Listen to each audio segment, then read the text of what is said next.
So hey anime fans. The series name is What If Naruto Got Harem with Harry Potter. So let's start the series. When Naruto's pal woke up, it was dark. He could see the moonlight outside his window from his bed. He saw that it was almost time to wake up by looking at the clock on his bedside table. He had already changed into his shinobi attire as he got out of bed. All of his gear, including his vest, was neatly arranged on a table. Naruto's pal swiftly prepared himself while maintaining a somber expression. He zipped up the front of his green vest and put it on. The majority of his valuables were already in the scroll pouches, sealed in scrolls.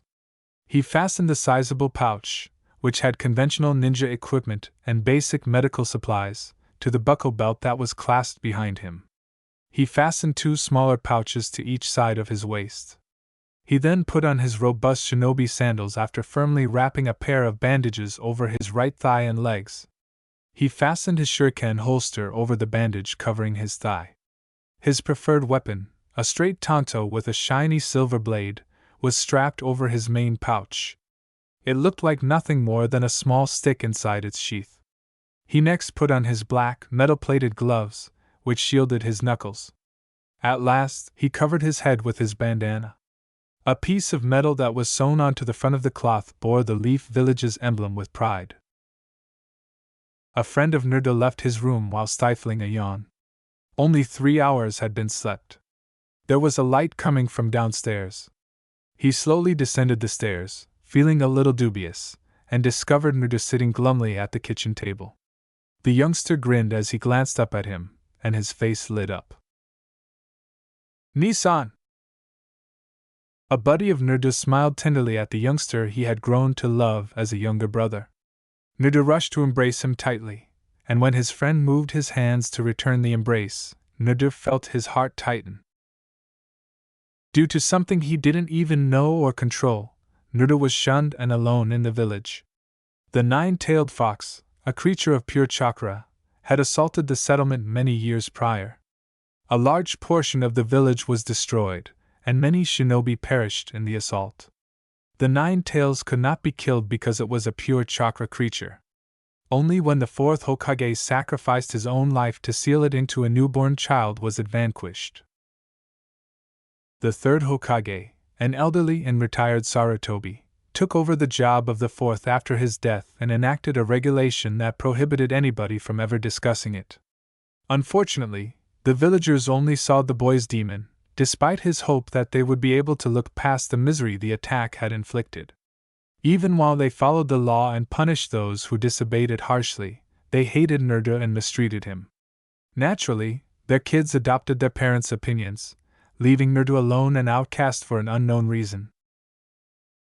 At first, Naruto's friend didn't care about the youngster, but one day, after seeing him at a store and witnessing the callous treatment he received, empathy for him grew. It was an uncommon sensation. After observing the youngster for a few days, he made the decision to become friends with him. Naruto had been cautious at first because no one had ever treated him regularly, but his defenses had sadly crumbled when someone offered to treat him and waved a large pocketbook. The relationship that would bind the two together like family began at that point. Naruto had started looking for him every day, delighted to meet someone who didn't avoid him. A gentle knock on Naruto's front door one evening awakened him up. When he opened it, Naruto was standing there. When the shy boy requested whether he may sleep with him, his Naruto friend smiled and gave him permission. With Naruto curled up against him, he dozed off once more. Soon after, he extended an invitation to Naruto to move in with him. His vest was wet from tears, and he had been tackled with a flying hug. "Good morning, Naruto," the friend of Naruto remarked softly as the youngster let him go. He saw his weathered features. "Why are you up so early? Did you sleep?" Naruto gave a headshake. "I couldn't sleep. I'm scared. I wanted to say goodbye." The blonde hair was gently tousled by the Naruto pal. "I'm happy that I can say goodbye. I have to go. Come with me, Naruto." When his companion Naruto unlocked his door, he emerged into the sleepy streets of Hyde ninja training. In the night sky, the moon was still bright and active. He shut the door gently. Naruto put his gloved hand in his and the two of them walked to the gates through the snoozing village. A little procession was waiting at the gates. His two closest friends and teammates, Kotetsu Higain and Izumo Kamizuki, were waiting with Irika and the third Hokage, which shocked Naruto's friend. The Jonin the Hokage had designated to guard him was leaning against the guardhouse a short distance away. The shock of white hair and masked face was instantly recognized by Naruto's acquaintance. It was one of the village's top Jonin, sixth head Mr. Hataki, the copycat ninja. The friend of Naruto was hardly shocked. Given the nature of the assignment, it would make sense for the Hokage to choose someone like that. A buddy of Naruto approached the gathering and gave them a subtle glance. Hardly any words could be exchanged.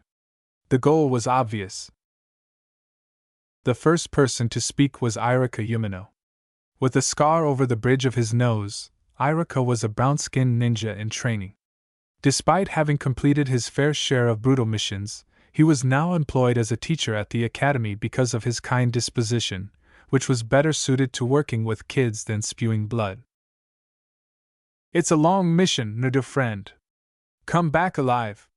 Naruto, and I will be waiting." The scarred ninja training made Naruto's pal grin, and they momentarily joined hands. Irika smiled back at Naruto and stepped forward to put a hand on the boy's shoulder. Irika had been cautious of the youngster at first, but he quickly grew to love him as if he were a biological sibling. Outside of class, he was the only instructor at the academy who showed the youngster fair and considerate treatment.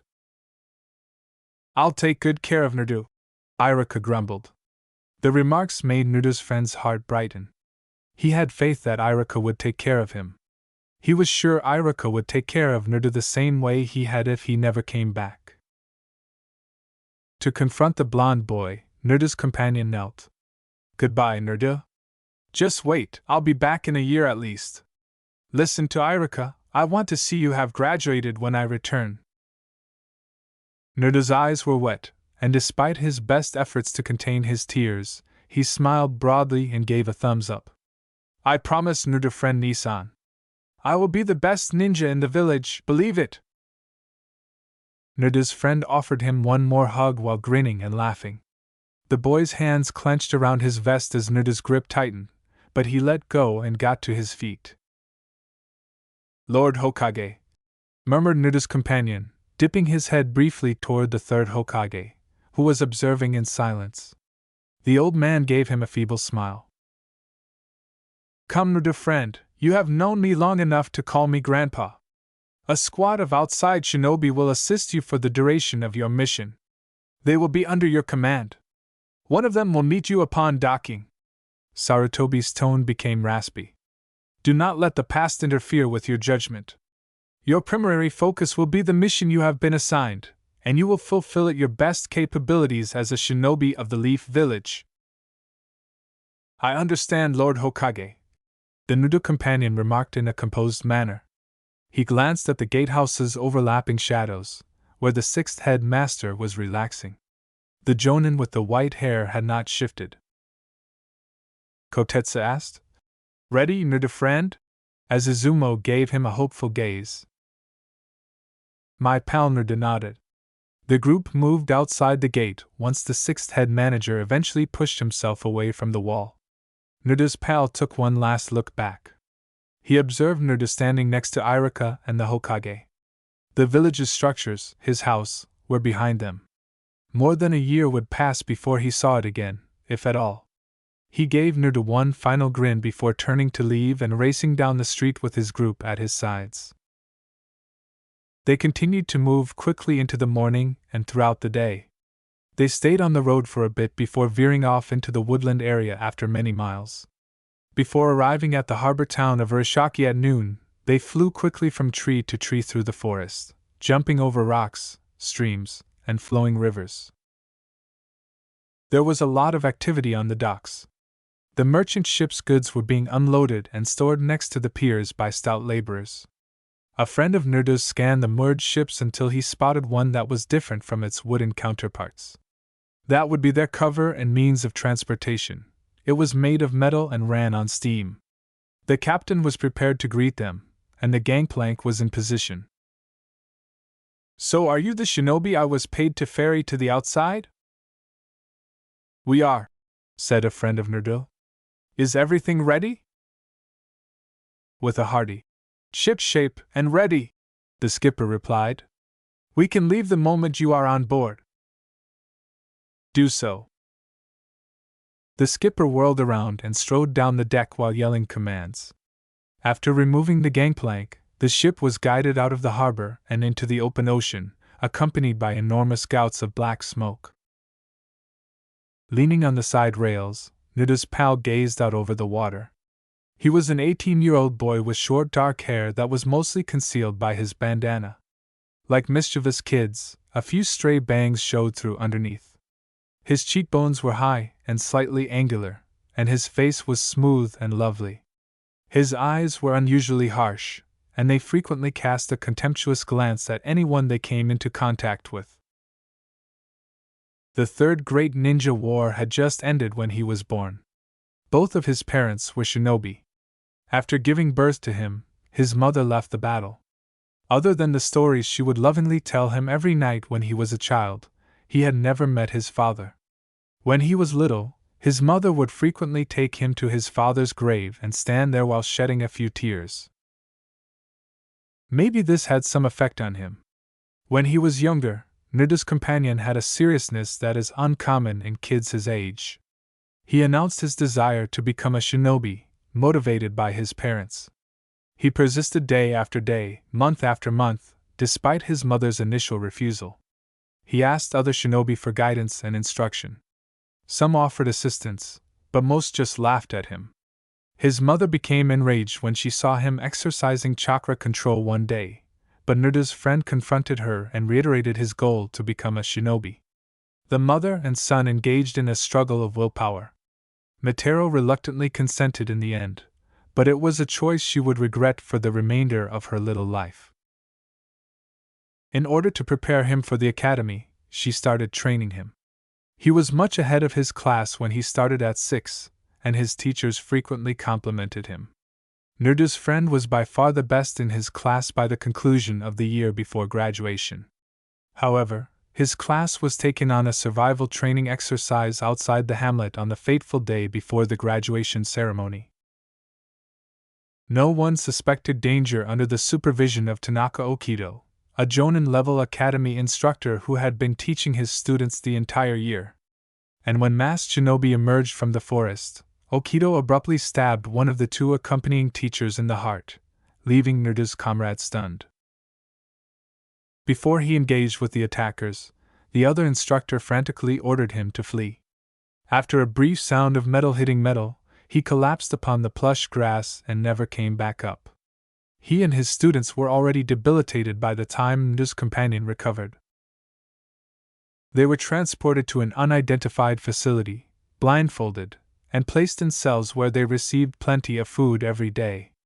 However, every several weeks, their kidnappers would fetch a handful of them.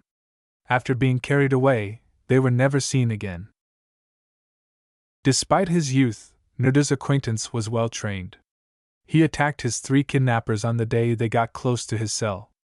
It was unexpected that a youngster would be so fierce that a Naruto friend managed to take a weapon from a child and stab the man in the heart.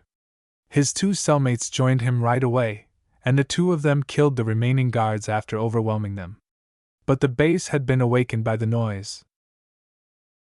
When one of his classmates, a female he had developed a deep love in throughout his academy year, was brutally impaled, Naruto's companion lost concentration and let his anger overwhelm him. He was an easy opponent to subdue because of this lack of focus. He was back in his cell, but this time he was by himself, when he regained consciousness. A tall, pale-faced man with narrowed eyes was watching him from outside.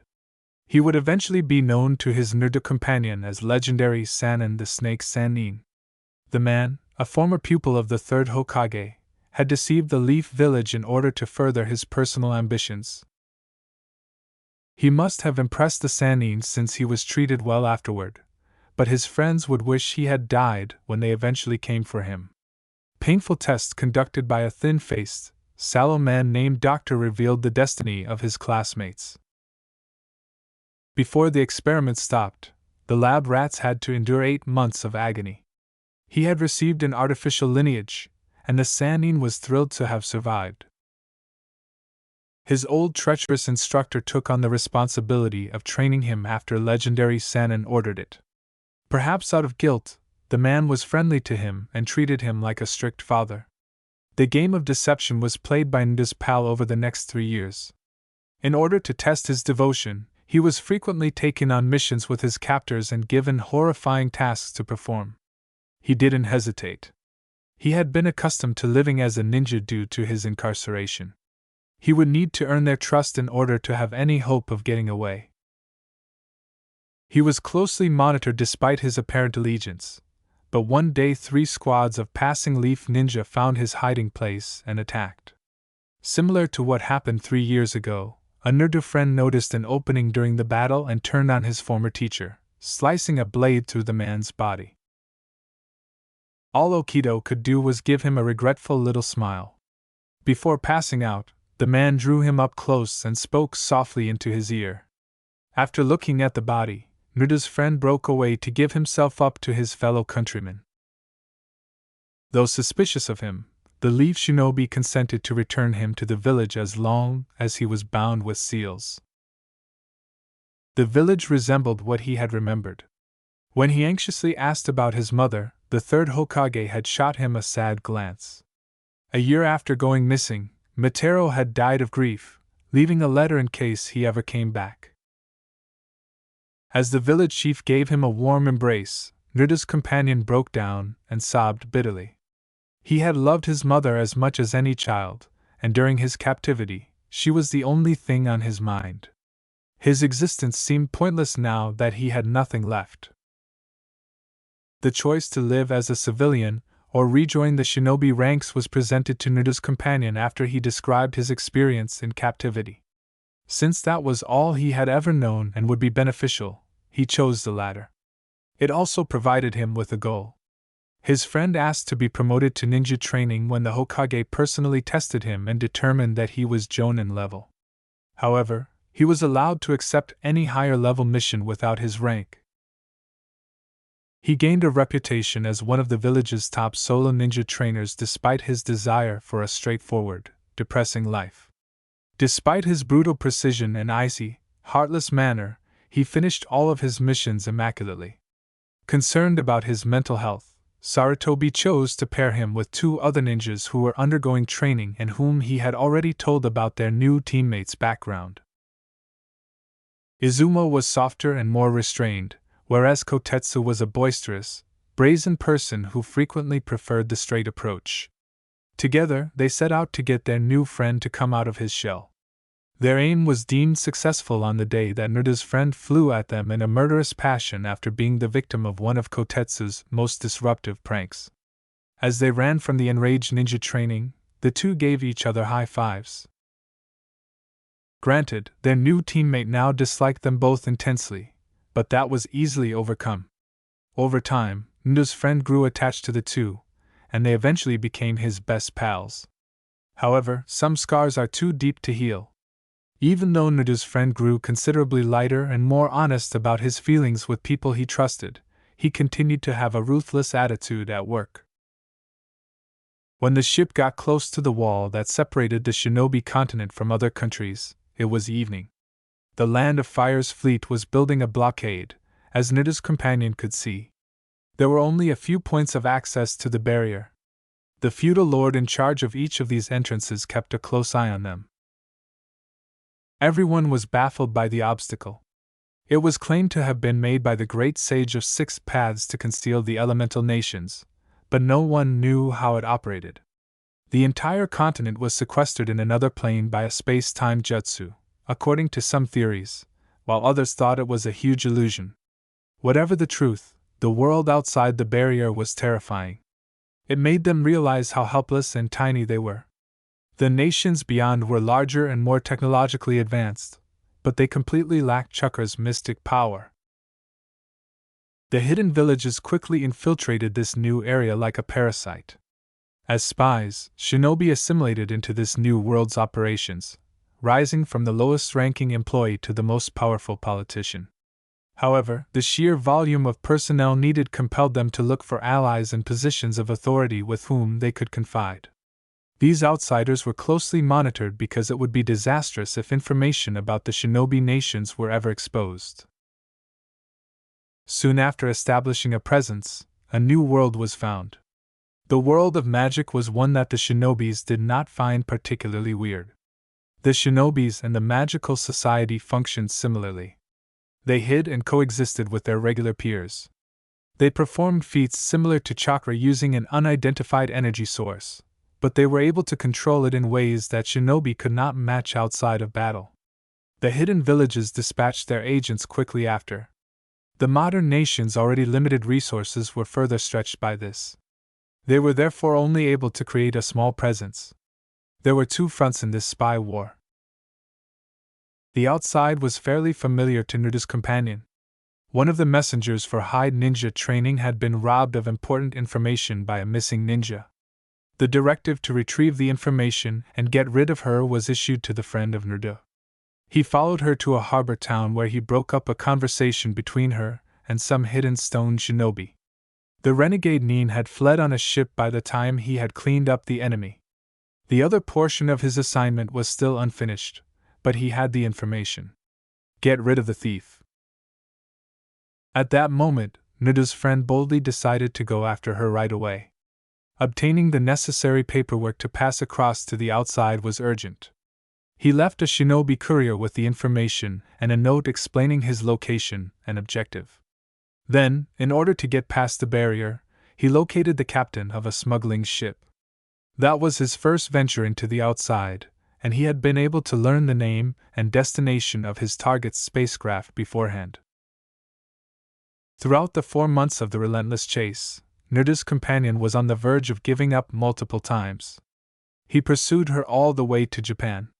He had been astounded by how similar their civilizations were.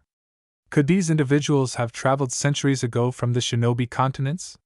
He had been astonished by the new world, but he was lucky that friendly forces had noticed him right away because of his shinobi suit. After a month, he was able to locate his target with their help after learning about the new features of the modern world. Nevertheless, she disappeared after he stormed her apartment. After a buddy followed her throughout Japan, she finally flew to a group of countries known as Europe out of desperation. There, Naruto's pal was prepared to concede defeat. It was simply too big for him. But his obstinacy won out. He needed 2 months to learn English well, and throughout that time, he looked for any hint he could to follow his target's path. Regardless of how good one was, something was always missed, and ultimately, a friend of Naruto found her once more. He had her this time. Currently, she was residing in a modest rural home.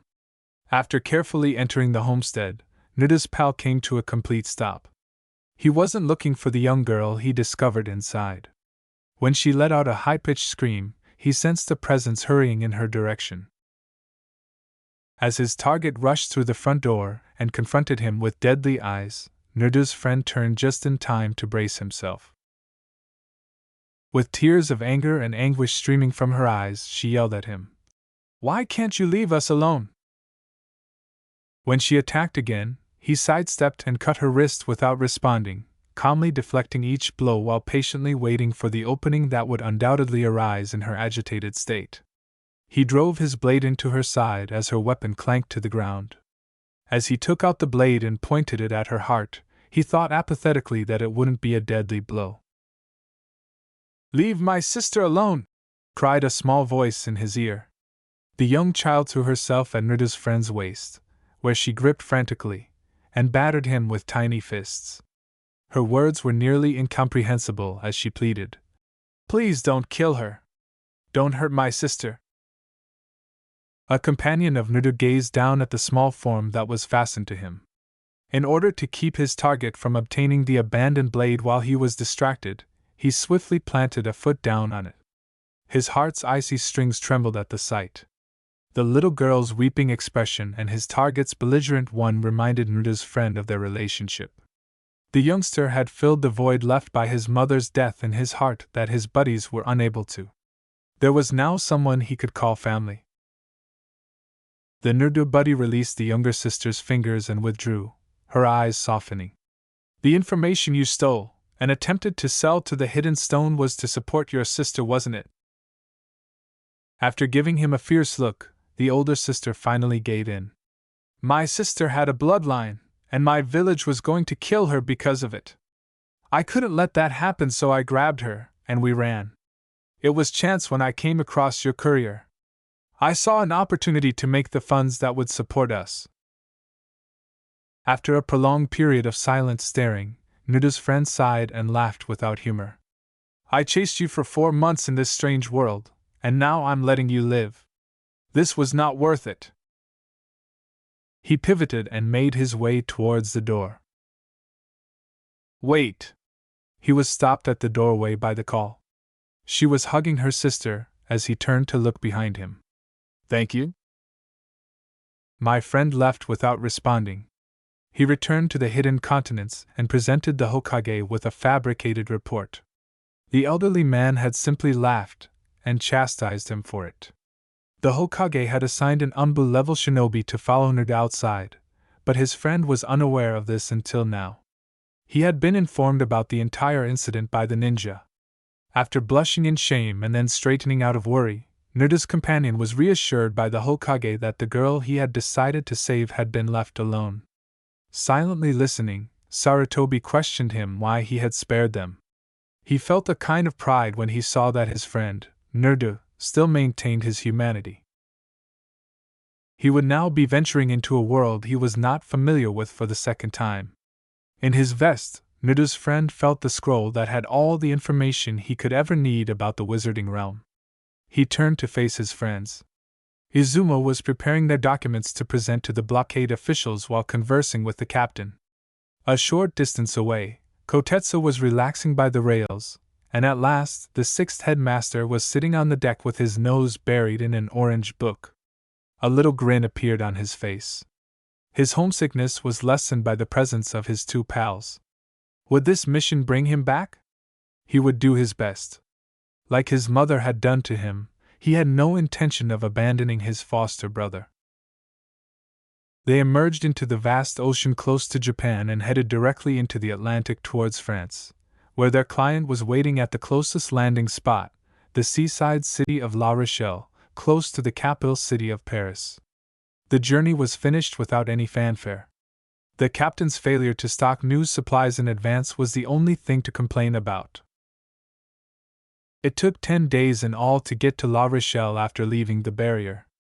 During his time on board, Naruto's companion taught his teammates as much English as they could in the limited time they had while also studying wizarding culture. By the time they got there, the Jonin was speaking nearly flawless English, and he was initially surprised that the sixth headmaster was the only one to make any significant progress. I couldn't help but feel a little irritated, my friend. Even after 3 months, he was still unable to completely eliminate his accent.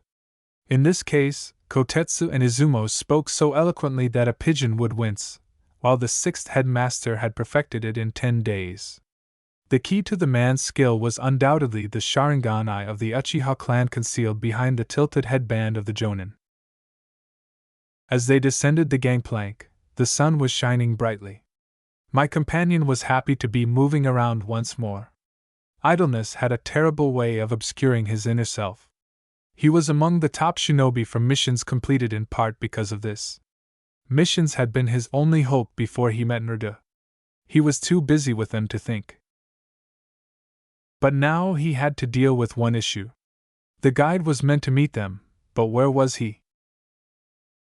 Along the harbor front, Naruto's pal looked around the dock. Tourists and sailors made up the majority of the audience. They received a lot of strange looks, or more precisely, the sixth headmaster. To look more unobtrusive, they had put on the white cloaks of hide ninja training at Naruto's friend's insistence, but the Jonin had adamantly refused to take off his mask. With his covered face and silver hair that stood up at every angle, sixth headmaster was a sight to behold. The companion of Naruto repressed his irritation. As a ninja, he didn't enjoy attention, especially in this alien land, even though he knew it was illogical to see the throng as potential enemies.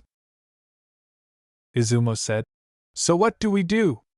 His brown eyes were practically gleaming as the brown-haired ninja trainee took in the sights. Slowly, Naruto's pal surveyed the busy dock once more. "We wait.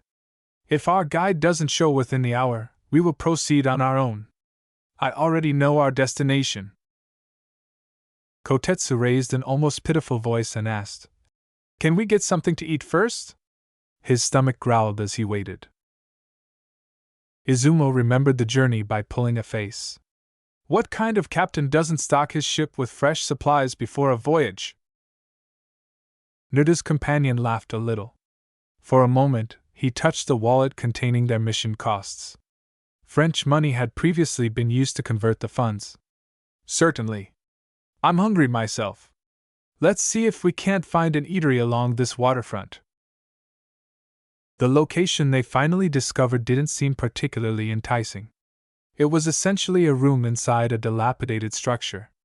Inside, there was a fairly smoky atmosphere and a gruff-looking crowd of fishermen, port workers, and tourists. Nonetheless, the aroma of fried food was pleasant.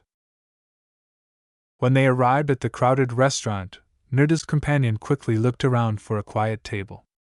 A spot was found next to the window. The tables further in had been favored by the majority of the guests. Once they were seated, the lone waiter noticed Naruto's friend and nodded. The tense waiter finally came up to them after a little delay. His speech was incomprehensible. His friend questioned him. "Can you understand English?" They would have to look for another location if the response was negative. "Little," the man answered. The menu, which was totally in French, was raised by a friend. "Can you help us order?" The waiter appeared uncertain. "My English not very good." "I understand. Can you pick for us something simple? Fish?" After giving a nod, the man tapped an area. "Fish here. You want cooked how?"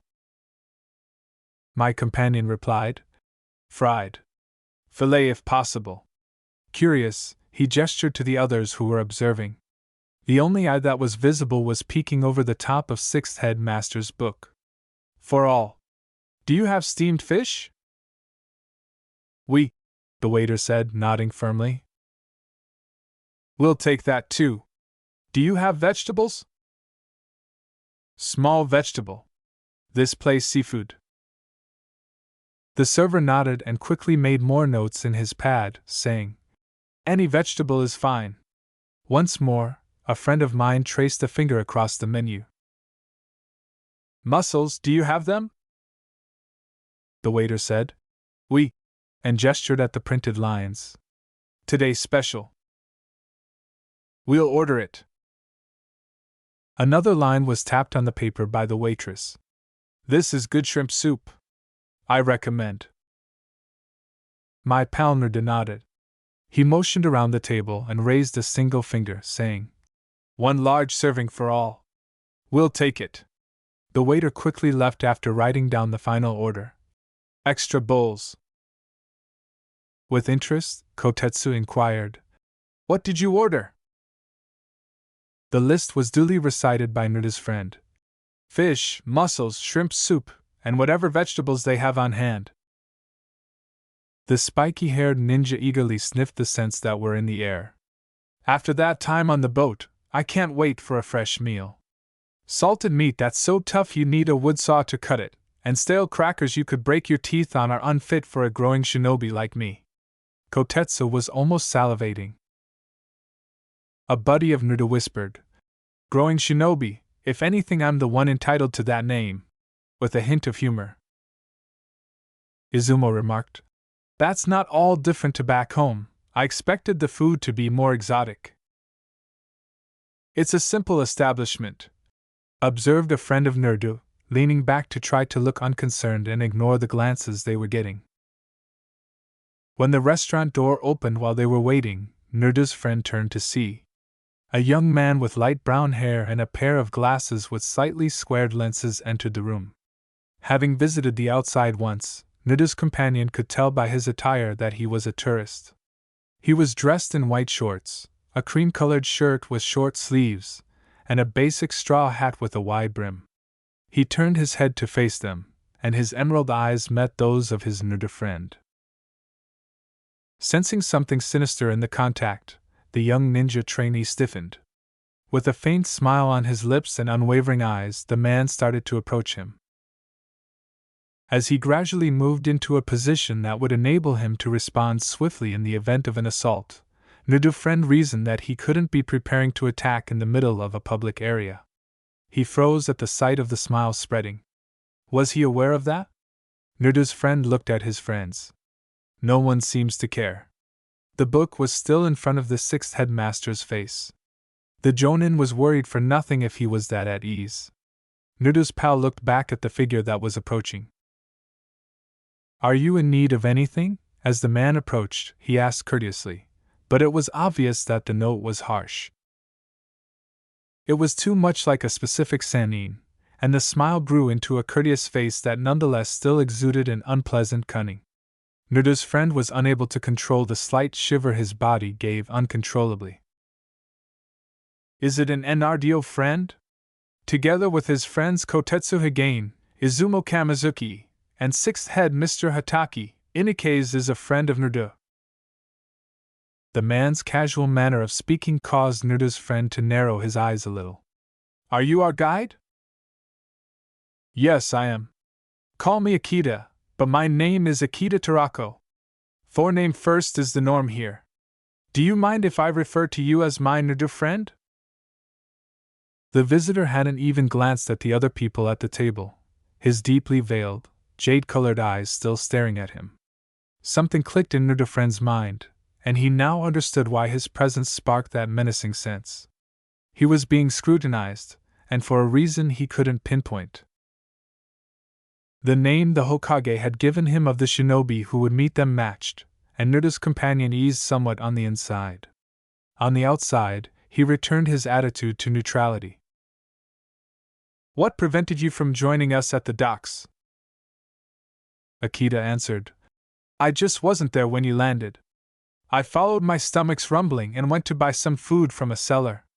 After I got back, I heard a couple discussing a weird bunch with a person wearing a mask. It was really easy to locate you. The sixth head mister, who had lowered his book and was staring at the arrival with his one visible eye, said, You've grown, Akita. Everyone turned to stare in shock. It's good to see you again, Kaka-sensei. Kaka-sensei? Sixth headmaster-san actually took a genin team? Kotetsu repeated, astonished. Not quite, Akita clarified. My team as a whole failed his test, but I had unconsciously understood it on an individual basis. He trained for that during the first couple weeks of my academy year. Too bad, Kotetsu whispered to Izumo. I was hoping that the notorious failure streak of the sixth head mister had come to an end. You couldn't have gotten much from a vendor, said a friend of Nerda, pointing to the lone chair left at the table. Shall we eat lunch with you? Akita seated down and gestured to the waiter, saying, I'll be glad to. That meager snack earlier was barely filling. He asked, Have you already ordered? Yes, replied the Nerda friend. However, the language barrier restricted our options. Are you able to speak the language? Very smoothly. I've spent the last 2 years stationed in this nation. Do you want me to help you understand the menu? Even though Nerda's friend declined, both Kotetsu and Izumo showed a keen interest in the other dishes, and by the time their meal arrived, a few extra courses had been added. The food was quite good for a simple place, and even though Nerda's friend was not a big eater, he found himself sampling a bit of everything. The mussels arrived steaming hot, the meat inside was as soft as velvet, and when combined with the spicy sauce that was served alongside, it was the least appealing, but he liked the fried crabs and steamed clams Akita had ordered. The steamed seaweed topped the meal. His gaze strayed to Sixth Head Mister during the meal, wondering how he managed to eat without taking off his mask. It seemed that a piece of the Jonin's plate was missing almost every time he looked, but Sixth Head Mister would still have that book in front of his face. Even the others were giving the cunning Jonin sidelong glances, but none were able to catch the cunning Jonin, and their friend was positive he was grinning. He was right. There was a subtle concentration of chakra around Sixth Head Mister. Being a frequent user of genjutsu, Nudu friend recognized it as a low-level illusion technique, so that was the trick. He met Sixth Head Mister's lone eye, and the Jonin winked at him. He wanted to test a sudden theory, so he expanded his senses towards Sixth Head Mister's form. Even though the atmosphere was light, the Nudu friend couldn't stop thinking about Akita. He darted his eyes at the leaf ninja and caught him staring again, but Akita only gave him a sly smile and went back to eating. Why was the man so interested in him? Despite his emotions, Nuda's companion maintained a neutral expression and manner. The adage, "A shinobi must never display emotion," helped prevent others from reading him. He was already jaded from his ninja life, so it wasn't like he had much emotion. "Consider it your welcome to the outside," the leaf ninja joked happily when Akita insisted on paying the bill after the meal. However, when the bill arrived, it was far more than he could afford, so his companion Nuda settled the amount, while Akita chuckled half in shame. "Where are we going now?" As they stood outside the restaurant, Nuda's friend inquired. After looking at his wristwatch, Akita said, "I'll take you to Paris now. I've parked my van a short stroll away." In contrast to the wide and orderly streets of high ninja training, the city was like a poor packing attempt, with buildings crammed together along every street with little regard for aesthetics. They followed him away from the waterfront and into the city's narrow confines, with a suffocating, condensed feel that made Nuda friend uneasy. When Kotetsu asked a question, Nuda's buddy pointed out a car parked in one of the small streets, and briefly explained the situation. Izumo quickly joined in, and Nuda's friend found himself in the midst of 2 ninja training sessions, anxious to understand how this world operated. Izumo took the front passenger seat, with Kotetsu behind him, while Akita took the wheel. When they arrived at the van, Nuda buddy chose to sit in the back compartment with Sixth Head Mister. "Comfortable?" he dialed. The van's sides were ribbed with inlets and beams that supported the compartment structure, and the entire area was empty except for a small curved rise on both sides that he thought was a seat, but it was so narrow that he could hardly sit himself. Ultimately, he decided to take a seat in the back corner, where he could comfortably keep an eye on the back of Akita's head if necessary. The Sixth Head Mister opted to stretch out on the floor, using his vest as a makeshift pillow. "We're fine," Nuda's companion said, and Akita gave him a final glance before returning her attention to the wheel. "It's going to be a long drive," the Leaf Ninja said. "About 5 hours to reach Paris, excluding the time to reach our base of operations." When Nuda Friend's eyes suddenly snapped open, he felt something in them and his breathing was heavy. He looked up, wondering what had happened and why everything seemed so jumbled, as if his memories were all blending together, and he was unable to tell the difference between the past and the present. Whatever was in his eyes began to drip from his left eye, and he realized it was a tear. His mind regained its clarity, and he realized that the scene he had been experiencing was only a dream. His friend clenched his fist and nearly broke down when he thought of his mother. He quickly wiped the tears away and violently suppressed his feelings. The Sixth Headmaster was still stretched out reading his book, and Kotetsu and Izumo were too preoccupied with the sights to notice his movements. Nudu Friend looked at the cockpit, and from what he could see from his position, it appeared that they were in a city. He was still incredulous, and it felt as though he had barely closed his eyes. "Akita?" my friend from Nudu called. Surprised, his 2 pals turned around. Oh, you're awake, friend Naruto? Kotetsu inquired. Clearly, said Naruto's companion sardonically. He looked at him more closely and said, Your eyes have a white sheen to them. I can't tell if that's your usual sharpness or whether you had another bad dream. Don't ask, Naruto's friend answered, letting a hint of fatigue creep into his voice. Just the usual. Yes, friend Naruto? The other ninja hadn't taken his eyes off the road, so Akita called when they were finished. Have we arrived? No, the Leaf Center is still a few minutes away, but we're in Paris. You were sleeping this whole time, Izumo continued. Naruto changed his position and sighed, saying, I feel as tired as I was before. It certainly didn't feel that way. That'll change quick enough, Akita replied. Your body just needs to register the change. How are you two enjoying the sights? Asked Naruto, leaning back against the van doors and glancing at his two companions. He saw the faint fear on their expressions and asked to divert their attention. Wow! And this is just one of several cities of one country? Kotetsu asked right away. It's worrying, Izumo said. I don't know the scale of this world, but if it's anything like what we've seen, there's no hope in a war with them. That's why a number of our shinobi here, Naruto's acquaintance replied. You study and subvert an enemy you can't defeat. I've been to this planet before, and I don't think we'd build up to a respectable level of strength for many decades. We therefore infiltrate their ranks, start our own companies, exert influence over their politicians, and covertly destroy anyone who stands in our way. And let me tell you, Akita said, the majority of that is simply exalted. To avoid being discovered, we must be cautious in our actions here. These outsiders have intelligence groupings that can be very annoying. They're sharper than we thought at first. As a result, my life has become incredibly dull. Other than a few espionage operations and tracking down the rare missing nin that escapes from the homeland, I haven't had many opportunities to put my skills to use. But for me, your arrival turns out to be an interesting occasion.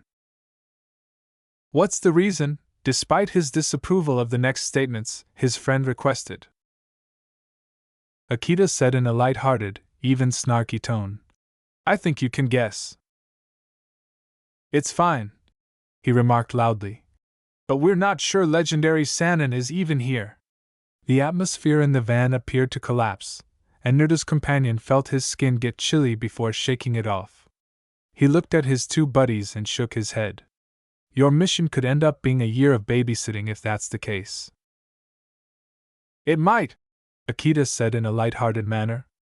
Or it might not. Even if the Sannin doesn't show, your mission is still to protect some wizard's daughter. And in that case, there's still possibility for excitement. I might even get to apply my specialization. And if anything, this babysitting applies to you as well. What is your specialization? I'm an interrogator. I specialize in persuading people to be forthcoming with information they would normally not release. Akita laughed heartily, but his tone conveyed a sense of hunger and need. Thus, there was a darker side to this amiable yet somewhat rude ninja. As he considered why he had come to this planet, Naruto's pal grew silent. Officially, he was only here because a French wizard had hired him to complete a mission. He was bait, unofficially. At first, it was nothing new. Although the quantity had never been noticeable, shinobi had previously kidnapped wizards and other strange animals from their realm in order to learn their secrets. The magical authorities would pass off a sporadic disappearance as an unresolved case. However, the disappearances had been mounting since Leaf spies had reported the snake Sannin on a ship for the outside, causing chaos throughout the entire magical society. All the villages denied any involvement in the Hokage summit. The summit concluded with their outside troops agreeing to a truce and working together to track down legendary Sannin and destroy him before their survival was jeopardized. Unconsciously, his companion felt his neck. The Hokage had picked him for that reason. Because he was still unmarked after being the Sannin's prize experiment. He had been fortunate because legendary Sannin was constantly working on other projects, and was rarely seen around the site. The Sannin might have determined he was ready enough and marked him when he next arrived if the base hadn't been assaulted. The Hokage had designated Sixth Head Mister to protect him for the same reason. Not only for his exceptional abilities, but also for the Sharingan eye, which legendary Sannin coveted beyond all else. Essentially, it was a double bait. His caution would be overpowered by the legendary Sannin's desire for power, and they would kill him if he fell for the bait. A group of outside shinobi were to help them for added protection. When Kotetsu and Izumo learned that the Hokage had been free to decline, their anger subsided a little. He accepted because he wanted to exact personal revenge on the man for what he had done to him. They had insisted on coming, of course. The pair marched into the Hokage Tower and requested to be put on the mission roster. His friend's presence gave him a sense of security that he couldn't deny, but he also experienced fear. What if the renowned Sannin fell for the trick? With the exception of Sixth Head Mister and whatever else was on the outside squad, he didn't think any of them could compete with the Sannin. His jaw tightened. He'd die before he'd allowed that serpent take any of his buddies. His thoughts were cut off by Akita's voice. "We're here." A friend of Naruto's got out of the van and onto the sidewalk along a comparatively empty road. The city was bathed in a glittering glow because it was evening, the streetlights were on, and the windows of the buildings glowed with warm light. His spirit was being rejuvenated by the gloom. Looking skyward, Naruto's pal recalled how he had leaped from rooftop to rooftop during high ninja training. He was painfully reminded of how long this assignment really was by the notion of home. But he wasn't alone, the ninja instructor noted with comfort as his two buddies emerged from the van, their eyes avidly taking in the sights. The sixth headmaster then emerged, his book at last stowed away. There were still many people strolling the streets despite the slow traffic. Their buddy observed the style of buildings lining the broad avenue, as well as the refinement of their attire. It appeared that they were in a posh retail area, and he added entertainment as a last-minute idea after noticing a few eateries. Akita appeared with a final slam of the van doors. After giving the other ninja a quick glance, Naruto's friend turned away and gazed apathetically across the street. "Where are we?"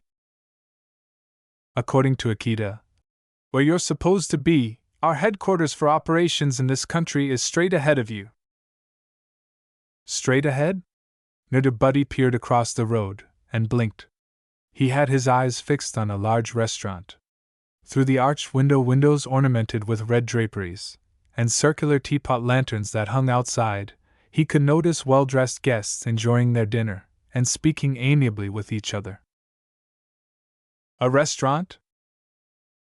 "A very popular one at that," Akita remarked as he moved forward and paused next to him. "It wasn't meant to be a serious business at first. However, it eventually grew in popularity, and the decision was made to adopt the business. It's become a favorite nesting spot for some of the big wigs of France." "So I was right.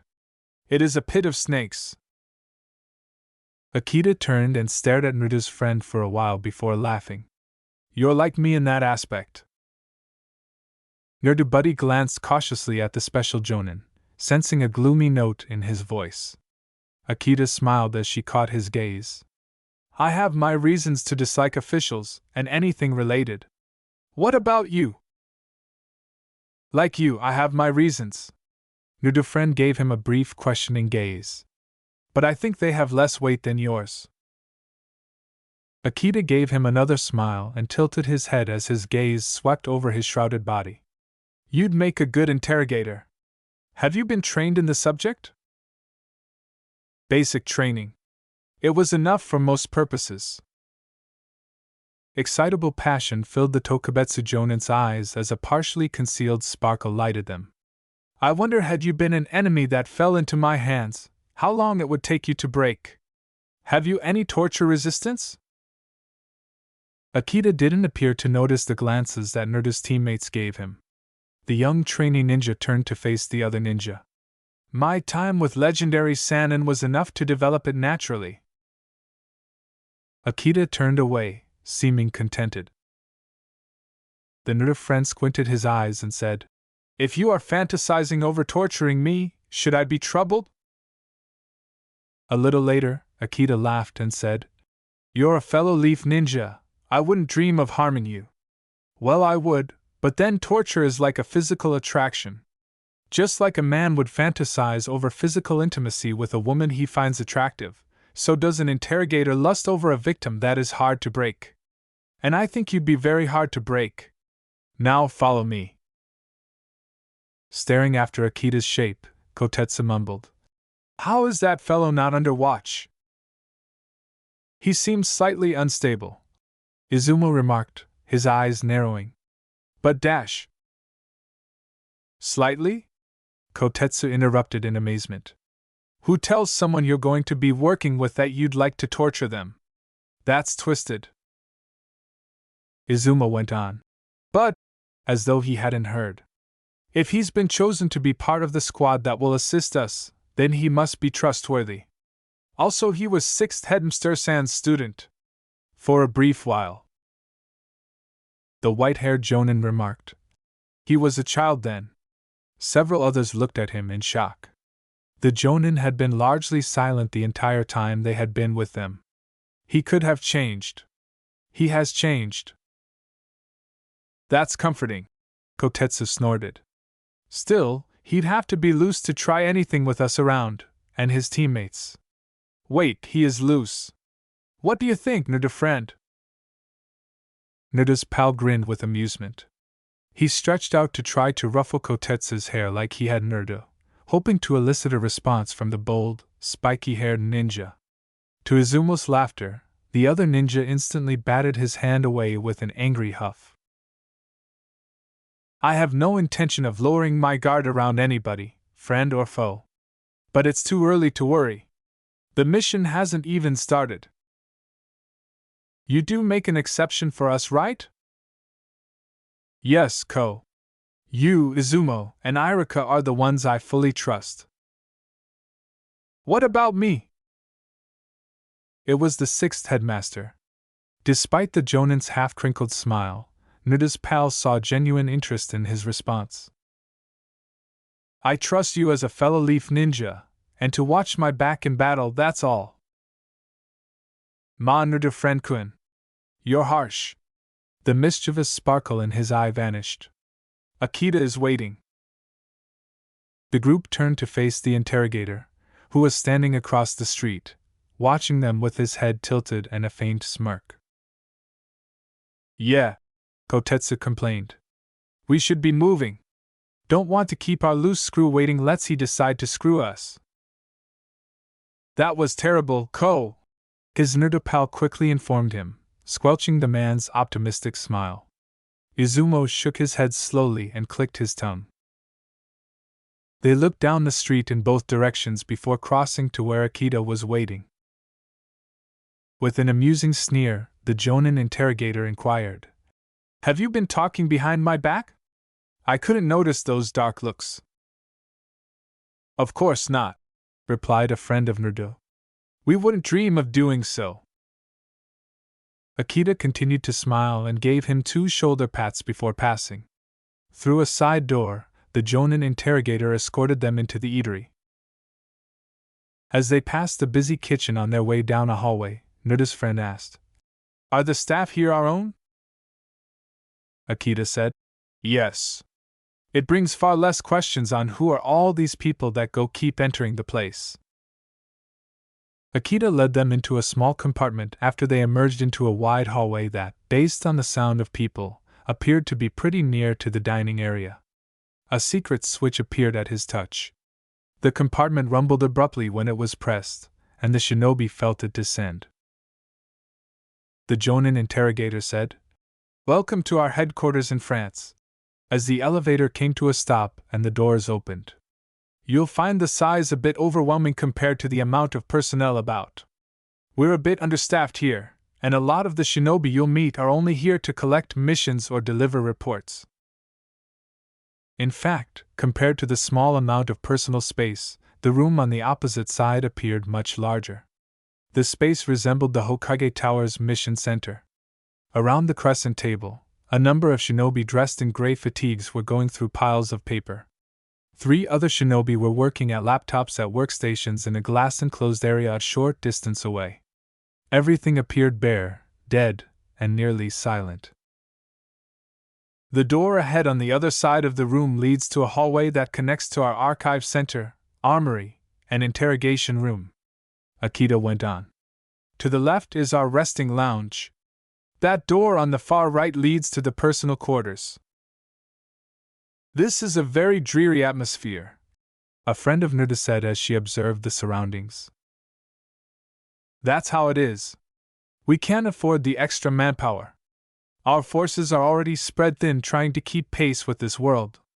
Now with the discovery of the magical world, we're spread even thinner trying to infiltrate 2 fronts, not to mention the latest development with legendary Sannin.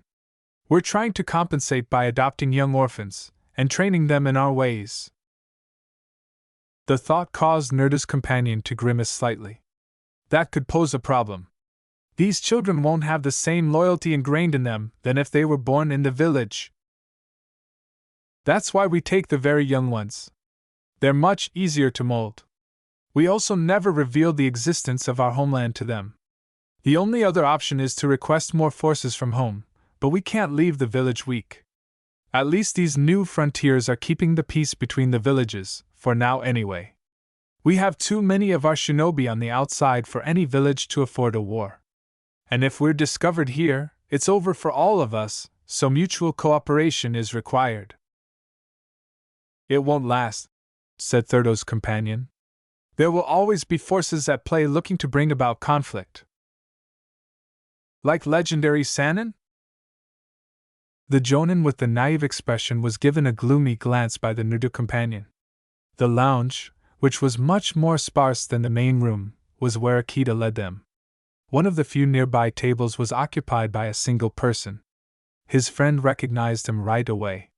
When he had initially entered the outside, it was one of the shinobi who had helped him for a short while. Kaneyama Hiraku. Upon entering, the man with gray hair turned to face them. His face was slender save for a few wrinkles, which was evidence of his fitness. His hair was styled in the typical samurai ponytail, and he was middle-aged. So you brought our guests, Akita, he remarked, getting up. As they got closer, he looked at his pal Naruto. I remember you. So do I. Naruto's friend greeted him by dipping his head. Hello again, Hiraku-san. Izumo inquired. How do you know him, Naruto friend? He was one of the shinobi that assisted in familiarizing myself with the outside when I was chasing that missing nin. Hiraku praised him, saying, You learned the basics, and the language quickly. And call me Hiraku or by my first name. Customs are different here, and I don't care for the respectful affixes. As you wish, Hiraku. Who are the rest of your team? This is Kamizuki Izumo, said Naruto's companion, pointing to the ninja with the brown hair. And he is Higain Kotetsu. The last one is Dash. Finally, the middle-aged Jonin said, Hataki's sixth headmaster. He turned back to his pal Naruto and said, Who hasn't heard of the famous copycat ninja? As you might guess, the Hokage tasked me with accompanying you. Per his instructions, I will be under your command. You have already met Akita. The last 2 members are currently out. They'll be back eventually. In the meantime, make yourselves comfortable. I'll have dinner brought down, and I can show you your rooms if you wish to rest. The companion of Naruto said, What can you tell me of a French wizard named Jean-Claude Delacour? Ah, your client? We have a complete file on him in our archives here. Shall I fetch it? That would be appreciated. Is it possible to meet with him now? I'd prefer it if I could proceed with the mission. Hiraka looked at the time on his wrist. That can be possible, but I don't recommend it. It's currently 7:30. His residence is about a 3-hour drive from here. It'll be a late hour to visit someone. You'll be better visiting him tomorrow. A disappointed Naruto friend nodded. His file will thereafter have to suffice. The Jonin said. You're tense. Hiraka discreetly regarded him, but he didn't follow up. Stop at the armory. Dealing with these wizards will require some adjustments to your equipment. Akita will make you feel full. Meanwhile, I'll retrieve Delacour's file. Thank you. Hiraka gave a nod. Akita, take them to the armory and outfit them. He gave the order. Yes, Kanayama. This way. The armory was a tiny storage area filled with crates, racks, and lockers. His pal Naruto was unable to stop gazing at the weaponry on exhibit. He said, You use firearms? More than he was asked? Akita responded, This is not the shinobi continents. While occupied with examining the container's tags. We can't afford to cling to our old ways if we want to keep up here. The only times we use our abilities are in places we are certain we won't be seen. There are unwanted eyes everywhere. Do you want to keep your old vest? His pal arched an eyebrow at him inquiringly. The special Jonin clarified. We've changed our uniforms according to which group we're dealing with. Akita left the crates and went to a locker, where he took a vest that like the ones that his group and Naruto companion now wore. For magic, we use these vests. The dark green vest was significantly thinner and did not have shoulder padding. It was covered in a variety of symbols that interconnected to form intricate designs. Where the ribs would have been, the scroll pouches that had previously been on the chest were now placed diagonally on the sides. The top ends were open, in contrast to the typical leaf vest, so the user could easily take the necessary scroll. Furthermore, the neck guard was absent. Since wizards don't fight with physical weaponry, we've lowered the protection of these vests and made them easier to wear. We've also added a special seals to counter magic. We've discovered that when their magic makes contact with our chakra, the effect is nullified. However, the chakra required to dissipate their spells depends on the strength of the spell. You don't want to block their attacks using chakra or you'll find yourself drained before the battle really begins. That's why we developed these seals. Each seal on the vest allows you to store part of your chakra. When you are hit with a spell, the seals will automatically activate using the chakra stored to absorb the magic. Kotetsu remarked. So it's much like a limited substitution jutsu. Akita said. Yes, if you want to look at it that way, the vests have already been filled with chakra. But anytime a seal is drained, it is recommended to fill it again with your chakra if you are in a safe spot. These vests have a limit of 5 seals. It takes about 1 average offensive spell to drain a seal. The new vest caught the attention of Naruto's acquaintance. Although he was reluctant to give up the costume he had worn for years, he couldn't deny its potential utility in the event that he ever engaged in combat with a wizard. And what vest do you use for dealing with the common outsiders? Inquired the man. Akita opened a new locker after closing the previous one. We use these.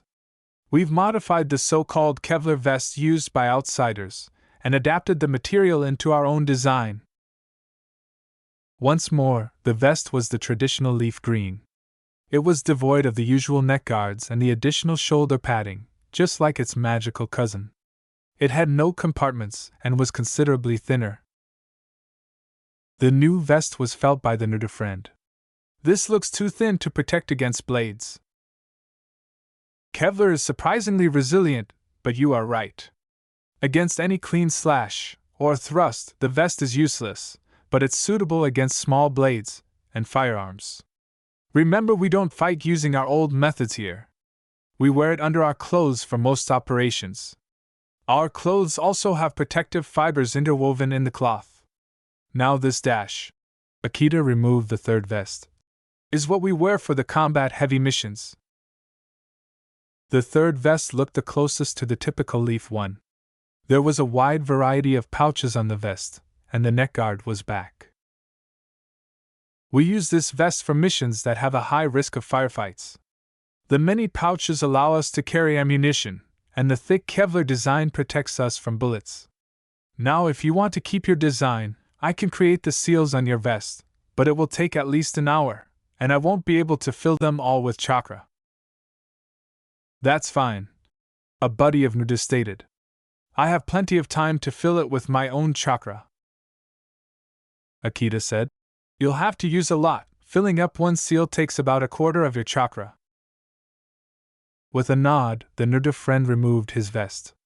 After accepting it, Akita cast a curious glance at the others. Izumo gave a headshake. I'm sure they are nice to wear, but I am comfortable with my old vest. Kotetsu expressed his agreement as the sixth headmaster waved his hand idly. Akita smiled amusedly and shook his head. You Homeland Shinobi are all the same. Take off your vests, and place them over there if you want me to add the seals. While Kotetsu and Izumo watched, Naruto's friend removed his vest. The sixth headmaster, however, turned down the protection. Silently, the white-haired jonin departed the room. After gathering their vests, Akita fled like a robber with his treasure, leaving Naruto and his two companions alone. Kotetsu muttered, So these are what guns look like, and started examining the munitions. A friend of Naruto snorted. I won't deny their effectiveness, but they are far too noisy. I've heard you can silence them. For a brief moment, Naruto's friend was silent. Even with a silencer, a shinobi with keen hearing can still detect the burst of air as the weapon fires. When he said, I don't like this world, it feels too different than what I am used to. With a, I understand what you mean, Izumo responded. I find it exciting, yet it is very different. You are lucky, Ko, that those guns aren't loaded, said Naruto's friend, blinking once in surprise before snickering as a sudden click diverted their attention to the weapon rack. The trigger was what you just hit. Never point the muzzle at yourself, and keep that in mind when you're feeling down. According to Kotetsu, I'm not that brash. His companion made a light-hearted remark. I think the word you meant was stupid. Shut it, Aizu. Naruto Buddy chuckled. So what do you plan on doing to spend the time? Izumo and I are going to have Hiraki give us a tour of the city, Kotetsu said, replacing the rifle he had been inspecting. Naruto Buddy, would you like to come along? I'll pass, said the young ninja in training, shaking his head. I need to study some facts. Always with the business mindset. I've been in cities before. I've already been here once. I am aware of how this universe functions. A city is exactly that. A location with people and structures. Details, Naruto friend, Kotetsu said, waving a hand at him. You're making generalizations. The details are what matter when it comes to spectacles. True, said his Naruto friend, grinning at him. But in any case, I won't be going. This is the file, Hiraka said as the armory door opened and he emerged with a brown folder. You can ask the archive manager or myself for more details if you require them. With a quick thank you, the Naruto friend accepted the folder. My teammates want to tour the city, Hiraku. Do you want to amuse them? No, I wouldn't. However, would you like dinner first? He looked at his two buddies and shook his head, saying, I'll skip dinner. I'll be in the archives. In accordance with Akita's instructions, Naruto friend found the archive center with relative ease. It resembled a library, with rows of shelves separated into sections that were labeled. He found a table and busied himself studying his client's file, which included some pictures. He studied the one that belonged to his client, Jean Delacour, a man in his early 40s with black hair and a small, elegant mustache. His eyes shone with an honest passion. The following images, however, momentarily astounded him. He held his breath for a long time as he stared at the stunning women displayed. His client's file stated that they were of a different race, and when he finally recovered, he flicked through the rows of text in the file before looking at the pictures once more. That must be Delacour's wife. His eyes lingered on the next picture, and that was the goal of his mission. He lifted the photograph and stared at the lovely girl in it, thinking that she must be Fleur Delacour, his client's daughter whom he was going to protect. He swallowed a little, then abruptly flicked the picture back into the folder. The Vila were semi-human magical beings, and their most notable characteristic was their otherworldly beauty, which served as an allure that was known to be nearly irresistible to males. Naruto's friend left the table to search the archive for information on the topic, and after a quick search, he discovered it. The information was replaced with a Naruto buddy. Cammy, he whispered. He'd be spending a whole year apart from her in person? The picture alone had evoked sensations that a shinobi shouldn't have, and that was just a picture. Hello, friend Naruto? When Naruto's friend heard Kotetsu calling, he turned to face the calls and discovered the bold ninja practicing with Izumo. When he appeared, Kotetsu cried, "There you are! We're going to be leaving now to see the city. The dinner was excellent. We brought some to you." The plate on the table received a cold stare from Naruto's acquaintance. "Thanks, Ko. Be sure to have fun with each other." "Are you certain you're not interested in attending?" "Quite sure," said Naruto's companion, grinning. "I much prefer focusing on a mission than spending my time in enjoyment." There was a reason he was that way, and both of his pals' eyes took on a slightly sober look. "Make sure you eat, though." "Yes, I will," said the Naruto friend, waving them away. "If I don't, I'll have you both on my back." "You're absolutely correct," Kotetsu exclaimed, laughing, and his friend Naruto smiled as he said farewell, staring at the void left by their presence, unwilling to let go of the moment of companionship just yet, before eventually going back to work. The leave had undoubtedly been busy with information, so if he was assigned to protect his client's daughter, he must be in some way threatened. Naruto's friend tapped a finger on the table in contemplation. Jean's file had mentioned the name of another well-known wizard with whom he was at odds, Alphonse Moreau. Naruto's friend got up and looked through the aisles once more, finding Moreau's file with ease. When he finally leaned back, he pushed files in front of him away. How many times had he gone over the same thing? 10? No, it must have been a lot more. Naruto's friend stared dully at the table in depressing silence. Everything was silent, like the inside of a crypt. Every now and then, he caught faint snippets of audio of the other shinobi going about their work. A document could only be pored over so many times before it lost its impact. Akita's smirking features met the Naruto friend's raised eyes and inner scowl as the door swung open. The other Jonin was carrying his vest, and Akita stepped over to him, setting it face down on the table so he could view the seals etched on the back. "I've already filled 2 of the seals. You now have the rest to do." As Akita studied the papers he had on the table, his friend Naruto looked at him in astonishment and said, "Thank you." He re-equipped the vest with a sense of confidence. "How often have you reviewed these?" "Enough to retain every detail." "What made you feel that way?" With a cunning glance, Akita said, "I noted when you entered the archive. Almost 2 hours have passed. You must be a really devoted shinobi if this is all you've been looking at." Without replying, Naruto's friend leaned forward and drew Delacour's file closer to him. Akita's hand abruptly halted the paper, and Naruto's friend silently challenged him.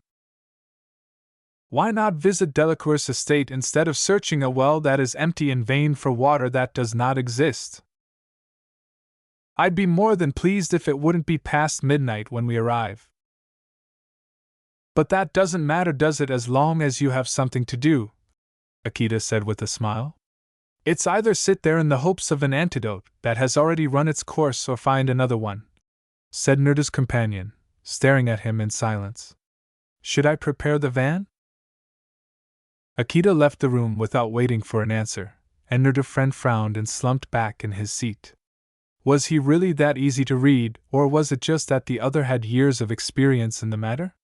It was unsettling to be correctly analyzed by someone he was wary of, but Nerda's friend couldn't deny the restlessness he felt. Sleep was out of the question, and sitting in silence going over information he had memorized was no longer keeping the demons of his past at bay. It was an easy choice, even though Nerda's friend didn't enjoy being around the other ninja. After returning the data he had gathered, he left in pursuit of Akita. Monsieur Delacour? A young maid knocked for a moment and then peered through the door. A handsome man in his 40s looked up in surprise and said, I didn't think you were still up, Camille. Are things going well? Well, monsieur, someone is wanting to see you. At this hour? Questioningly, Jean-Claude Delacour asked. Yes, sir. He doesn't speak our language and is really young. He claims to have business dealings with you. Where is he? Jean wondered bewilderedly. Business this late? At the gates. Jean got out of his chair and moved to one of his personal study's windows. He pulled back the curtains to see a shadowy figure standing calmly outside the gate. Take him inside. What he might desire with me intrigues me. Yes, Monsieur Delacour. How did you locate him, Camille? Through one of the room's windows. I decided to start cleaning early because I couldn't sleep. How did you contact him? I went out to the gates, monsieur. Startled, Jean glanced over his shoulder and asked, Why? Why was he at the gates, I wondered. I initially believed he would be a potential thief, but after observing him for a bit, that didn't seem to be the case. I therefore went out and personally repelled him. Jean chuckled and remarked, I didn't know I had such a fierce watchdog among my staff, which made the maid smile pleasantly but embarrassingly. Please bring him up. With this latest development, Jean found himself unable to focus, so he just sat waiting for his curious visitor to arrive. Jean turned back to the window, wondering if the figure was staring at him, or if it was just his imagination because it was so dark. He waited at the window for a while longer until he saw the form of his maid walking down the driveway.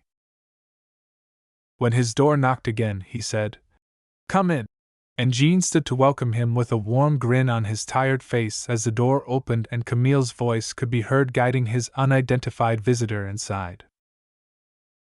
A young guy wearing a full-bodied cloak entered through the door, his black hair mostly hidden by a bandana with a metal plate carved with a symbol on the front. Jean hoped to allay his anxieties by saying, Welcome, in a kind English greeting. My maid tells me that you have business with me, but I can't remember ever seeing you before, Jean said. Camille? Would you please bring some refreshments? He asked the maid, who was still standing outside the door observing. Please sit and make yourself comfortable, Jean said, pointing to a chair after she had departed. After that, you can let me know what business you have with me. With a little accent that suggested English was not his first language, he responded, Thank you, but I'd much rather stand for now, in a quiet, kind voice. As you wish, Jean agreed, taking his seat again. So what business could you possibly have with me at this hour? After glancing around for a moment, his guest slipped out of his cloak, folded it neatly across the offered seat, and made a slight bow. My name is Friend Inikes, the shinobi sent in regard to the protection mission you requested for your eldest daughter. Jean sat staring at his little visitor for a few moments, too shocked to say anything. You didn't anticipate having a child so young, did you? I assure you I am capable for the task or I would not have been selected, he said, rubbing the back of his head while his companion laughed shyly. Jean had an opportunity to take him in without his cloak. His clothing was strange even by Muggle standards, but striking in comparison to the wizard's ornamental robes. It appeared to be a long-sleeved black shirt and matching pants, concealed by an odd green vest, with a series of pouches fastened to his belt, and he glimpsed a red emblem on the shoulder sleeves. Jean said sharply, "I have difficulty believing that." And before he could come up with a response, his visitor moved forward. "For someone in your position, you should know not to judge a book by its cover." Something clattered on his desk, and Jean glanced down at a strangely shaped dagger, looking puzzled. He looked back up and froze for a moment, seeing that his visitor had a very different expression. "Were you not my client but my target, you'd be dead right now, killed by someone you didn't assume to be a threat," he said, his hard brown eyes, withered by experience, locking with his. Jean sat for a second caught in astonishment and anxiety, swallowing uneasily, his tone no longer kind and pleasant but hollow and soulless, the focused but detached stare making him feel like prey being sized up, the first time he had ever seen such empty eyes. "Do you make the habit of scaring your clients?" Jean chuckled uncertainly as his guest's countenance returned to his former demeanor. Much to his relief, the head of Delacour asked in jest. He received a courteous grin. "Not generally. But having a client question me would not be good, especially since he will be paying a significant amount." "What is your age?" Jean cautiously inquired. Nerdabuddy replied, 17. Jean opened his mouth and shut it again, remembering the blank, icy face that betrayed experience he didn't want to know, but also wanting to brush this off as a joke. When a buddy of Nerda said, "I made my first kill when I was 7," he added, "Yes, Mr. Delacour," responding to the astonished expression. "It's no joke. Since I was 6 years old, I have been groomed to kill. Despite my youth, I have a lot of experience." There was silence between them. It was sobering to think that a child had gone through such a dark process. What kind of cruel mindset did this group have to do such a thing? Jean shifted uneasily, trying to think of something to say, while Nerda's friend calmly stared at him, waiting for an answer. "So, are you aware of your purpose for being here?" What a dumb thing to say. Of course he knew. Jean smacked himself inside. His guest did not try to conceal the pleased tilt of his lips. Before he could respond, Jean said, "Yes, of course you do, but first I wish to know what you were doing so late outside my mansion." "This evening, I landed in Paris. It was past regular visiting hours when I arrived at your house, so I decided to spend the night outdoors and give you a call in the morning. When your servant saw me, he came to tell me to get off the property. Luckily for me, I was able to convince her to meet with you once she saw you enter your study. However, why did you decide to move away from my land? You might have booked a lot of hotels." "For the same reason you hired me." Jean looked at him and said, "What do you mean?" "Like you are concerned for your daughter, I was concerned for yours, so I resolved to spend the night watching your residence." Jean remarked, perplexed, "I don't understand. Why would you care about me?" "This contract is worth a lot to my organization," he said, with a sardonic expression. "It wouldn't be good for the client to suffer injury. Do you not find the unexpected passing of the frontrunner for the upcoming Minister of Magic election suspicious?" "How do you know about that?" Jean asked, glaring at him. He insisted. "Information is very important to us shinobi," said the naive nerd friend. "Our ears are located in many different areas. An official in the French Ministry of Magic is Jean-Claude Delacour. He has 2 daughters, Fleur and Gabrielle Delacour, who are also half of Villa Apollon. Additionally, you don't get along well with Alphonse Moreau, the sole contender left." "You know a lot for someone who's just arrived," Jean said, leaning back. A buddy of Nerda said dismissively, "That is just general information easily gotten. I don't know the details. Tell me, then, why protection is being requested. What or whom are you afraid of? After sitting silently for several long moments with his hands folded, Jean finally said, I don't know. The lines in his face matched his worn-out tone. So why ask for a bodyguard? Asked Nuda's pal, tilting his head. A safety measure. As you are probably aware, my daughter is presently enrolled at Beauxbatons Academy of Magic and will be departing France for England in a month. My daughter has begged me to let her attend the competition between 3 renowned schools of magic that is being conducted in England. There's something more, the young shinobi whispered as Jean turned up to discover Nuda's companion silently staring at him. You wouldn't have agreed to pay such a significant sum for a simple precaution, and why travel to us? One of your own type would have been easy to hire. I anticipate being aware of every potential risk if I am to perform my duties. I'll ask you the same question again. Why did you employ a bodyguard? A father's worry, I suppose, Jean said heavily. I wasn't lying when I said it was precaution. I didn't want to assign blame without evidence. A career in politics can be quite unpleasant. Behind-the-scenes treachery is all too common. My marriage to a magical person and my conflicting beliefs have made me unpopular with the powerful ministry members, many of whom are from pure-blood families. And at what point did you start to feel unsure? Durand died 2 weeks ago. He was a fine old man, one of the 5 candidates for the election. Even if his death was an accident, I had my doubts. I started to believe something wasn't right when 2 of the other applicants pulled out, leaving Anliao and me. The friend concluded. And that's when you decided to ensure your daughter's safety. Jean went on. But I have no proof. Adding, I don't like Moreau, but I'm not sure he would have someone killed. He is not entirely evil, but he is also not an honorable man. I only hope my worries are unjustified. I might not seem capable to you, Mr. Delacour, he added, but I assure you I'll do my best to ensure your daughter's protection. A soft gaze crept into Nuda's friend's expression, reminding the young ninja training of a parent's affection. Jean gave him a blank stare. And what if things turn out to be more than you can manage? Then the backup will jump in. Replacement? I thought I hired one of you only. Jean asked again. You did. We are serious about our contracts. If something goes wrong, there will be someone else looking from a distance. There are actually more than one, Nuda friend, but that didn't have to be said.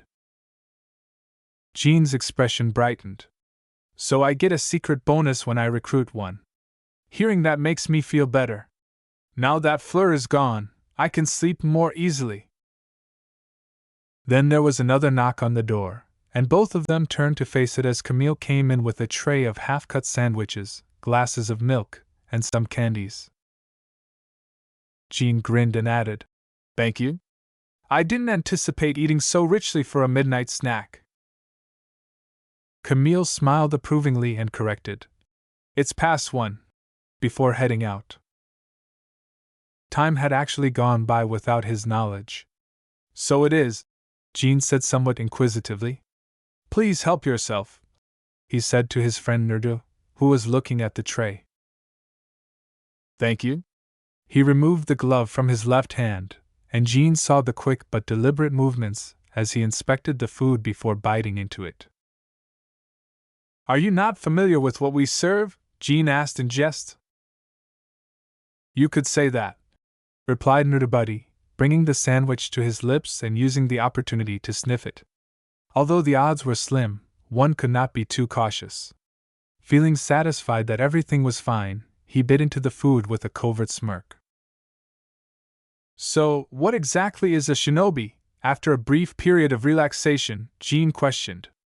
His friend's gaze slowly shifted to his, giving him a bad feeling that made him feel as though he had entered a prohibited area. How much do you know about us? The quiet, patient stare was extremely unnerving, and Jean remained mute as he attempted to think of anything to say next that would not offend anyone. I am aware that you are a team of assassins who carry out a wide range of jobs in exchange for a charge. That's all I know. And you employed a killer to protect your daughter? The tone of his guest was one of amusement. Jean responded somewhat harshly. I would have preferred not to deal with killers, but Armand insisted that if I hired one of you, I could not find better protection. Had Armand not been a close trusted friend of mine since childhood, I would not have dealt with you.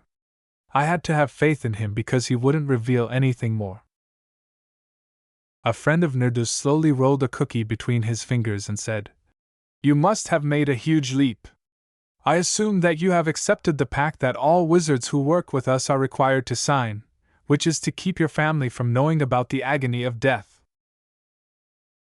With a faintly pale nod, Jean said, Yes, I took that oath.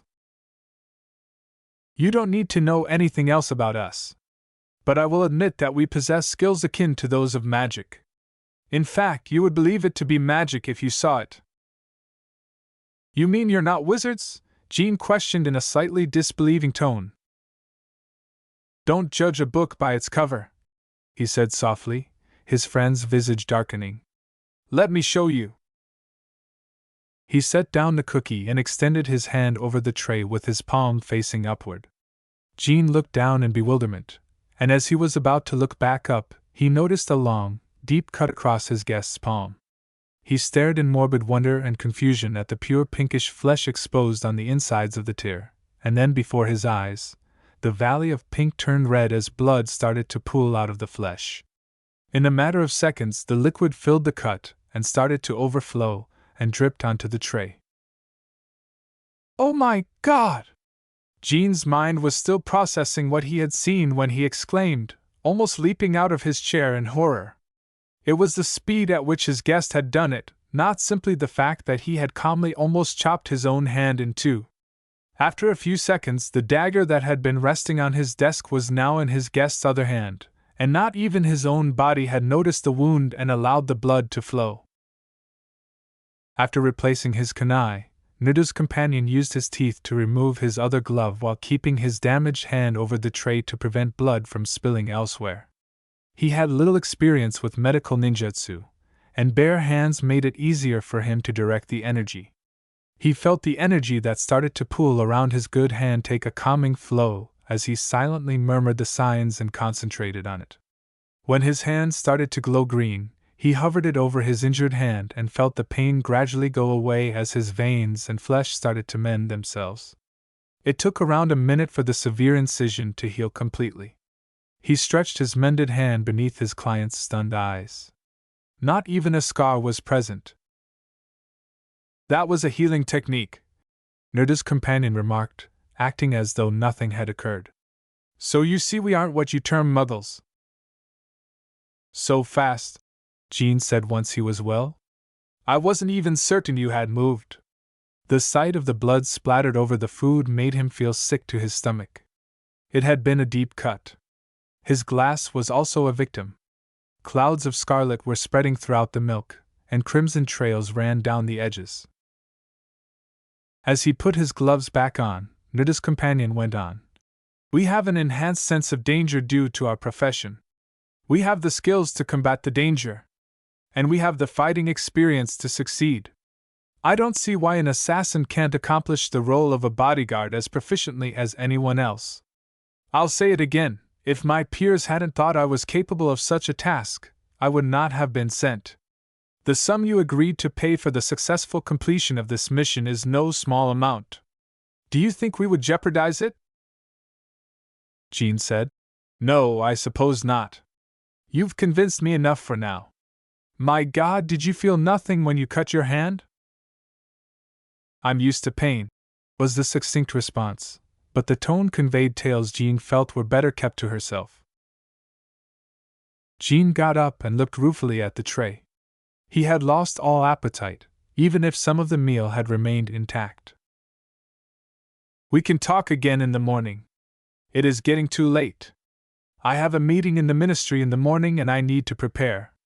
You are welcome to stay here for the night. I will show you to one of our guest rooms if you wish. Jean noticed that his friend's glass of milk had evaded the blood rain as he rose up and reached for it. He slurped it down and put it back on the tray. As soon as Jean saw the naive expression on Nerda's friend's face, he knew that cunning rascal. He had deliberately kept his blood out of his own glass. The French official said wryly, I admit I was mistaken to judge you on your age. He even permitted a rueful amusement-filled smile. As Nerda's companion gathered his cloak and waited for him to lead the way, there was no reply. Nevertheless, Jean could almost feel the smugness oozing from him despite his professional demeanor. Jean scowled abruptly as it dawned on her. Follow me, he told the rookie Shinib. He glanced back at the quiet figure behind him as they made their way through the estate. He had no doubts about his abilities. The speed at which he moved, the hard, nearly lifeless eyes that were so burdened and withered, and his ability to bear agony when he cut his hand. At 17, Fleur's age, he was a professional. In retrospect, though, his character was still youthful. Would an elderly person have shown his skills in this manner? It didn't seem possible. He was unable to dispute the impact, though. He had been deeply shaken by it. It was quite immature, but maybe that was a good thing. Those icy eyes he had seen close to the start of their encounter were unmistakable. What the youngster must have endured to get such a sight was beyond his comprehension. On the other hand, it was somewhat advantageous that he was still able to feel things like laughter and smugness. Jean couldn't help but smile. It demonstrated that the immaturity he still harbored had not yet been suppressed by the challenges he must have faced in his life. However, Jean was amused by his cunning. He had performed the act flawlessly. Jean said, "Here is your room," as they arrived at their destination. As Nerda's friend stepped forward to see inside, he opened the door. "You should find everything to your comfort. There is a connected bathroom as well. I'm afraid I will have to wake you early. The meeting tomorrow is very important, and it will be a prime opportunity to send you to Beaux-Batons where my daughter is." For a long time, there was no response. Jean cast a doubtful glance over his clouded features. He peered into the room, wondering what he was thinking. Then Jean saw those soulless eyes again as his head rotated to face him. In the middle of the silent mansion, Jean was alone in the corridor with only one lamp, and he couldn't help but get chills. They closed a second later, and when they opened again, the appearance had vanished. "Why is that?" a friend of Nerdo inquired. His voice seemed regular, maybe a little louder? Jean replied, choosing to disregard it. "Do you know what a portkey is?" "A spell that has been cast on an object to take whoever touches it to a set location." Jean gave a small nod of approval. "We have a more advanced system in a special room in the ministry. From there I can send you directly to Beaux-Batons." "I see. Does that mean I have your seal of approval?" the Nerdo friend asked, humming quietly before responding in a light-hearted manner. Jean grinned for a moment, then his expression darkened. "I will put my faith in Armand and you. I hope it is not ill-founded." Once more, the little shinobi hummed softly. "Good night, then." "Good night," Jean reciprocated. With the unsettling feeling that someone was staring into his back, he turned around and continued down the dim hallway. Before entering the room, the companion of Nerdo gave an evil laugh. Wizards, he thought somewhat scornfully, so delicate, so brittle. He surveyed the dimly lit space soberly. It was quiet and silent. Through the open drapes, the moon shone. Nerdo's pal stood silently for a long time. When he realized how long he would be gone, and how far away he was from home, a wave of homesickness swept through him. He quickly shook off the uncomfortable sensation, unbuttoned his belt and vest, set them on the nightstand with his accessories, and then undid his sandals and bandages. Finally, he carefully removed his bandana and looked thoughtfully at the Leafs emblem before putting it in his gear. He sighed quickly to brace himself before slipping into the plush bed. He lay there for a few minutes, gazing up at the ceiling. Then he closed his eyes uncomfortably and fell asleep. It took a while for Nuda's companion to realize he was alone himself in a pitch-black, foggy setting. He appeared cautious and perplexed. He was where? He moved forward without making any noise. The fog would whirl apart in front of him wherever he went. He eventually came to a halt, and as he glanced around, he noticed something in the whirling fog. The dark clouds parted as he drew closer, revealing a young boy with a jagged gash in his throat and lifeless eyes looking at him. A friend of Nuda paused and silently gazed at him. He was familiar with him. He had murdered an IWA shinobi and was his younger brother. A Nuda friend had been assigned to kill one of the leading shinobi of the Hidden Stone Village as payback for the killing of a leaf squad that had allegedly ventured into their domain. He located his victim, and as soon as she sensed his presence, he slammed his tanto through her heart. Her younger brother entered before he could draw his blade. A single shuriken to the boy's throat instantaneously hushed him as his face changed to one of shock and he opened his mouth to scream. His sister emerged from the haze to stand next to Nuda's companion as he stared at the spectral figure. From where he had stabbed her, blood was streaming down her chest. Her complexion was deathly pale and gray, and her eyes were as lifeless. The two simply stared at him without saying anything. My friend turned away and continued walking. He heard footsteps behind him. He noticed the two following him when he glanced over his shoulder.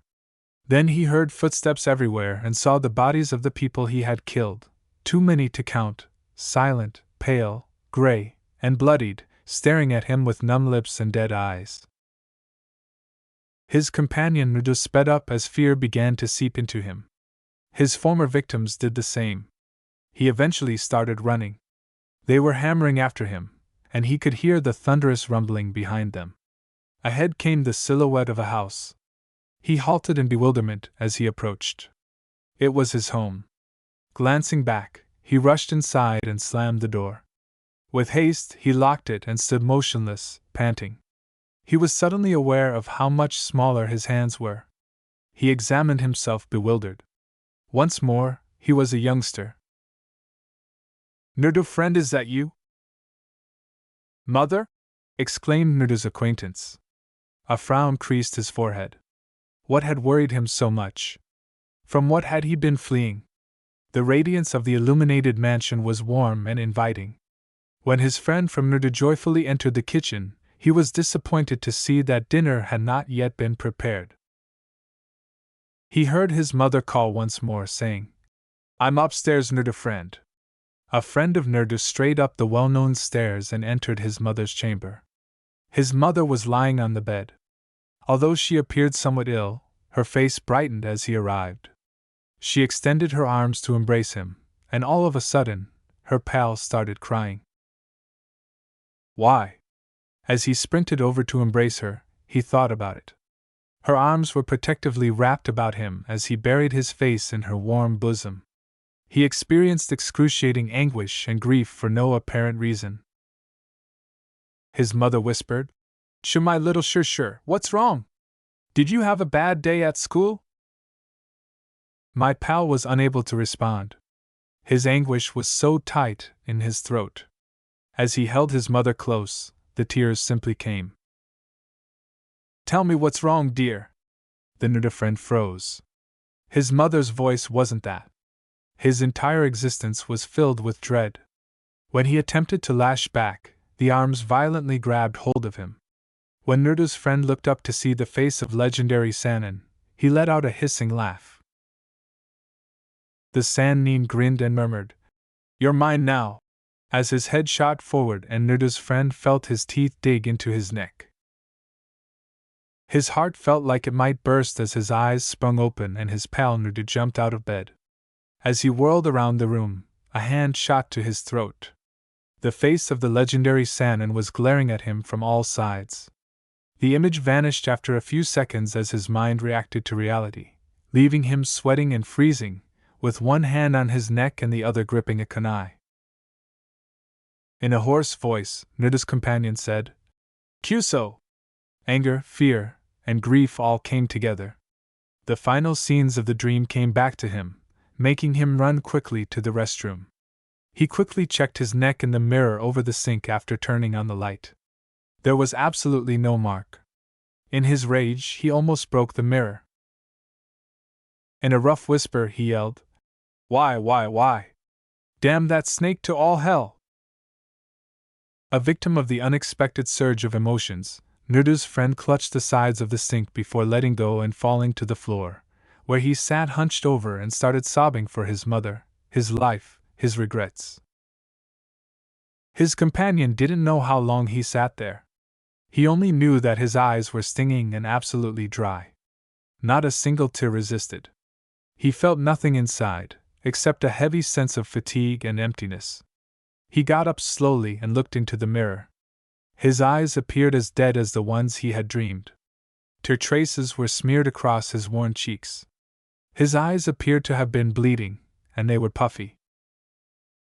Due diligence, Naruto's pal turned on the faucet and splashed his face. Then he returned to the bedroom, lost and confused. He glanced at the clock wearily. The time was 4 o'clock. Naruto's companion walked back to the bed and fell into it, laughing cruelly at himself. He was too exhausted to give a damn about another nightmare. He eventually fell back into a wretched slumber.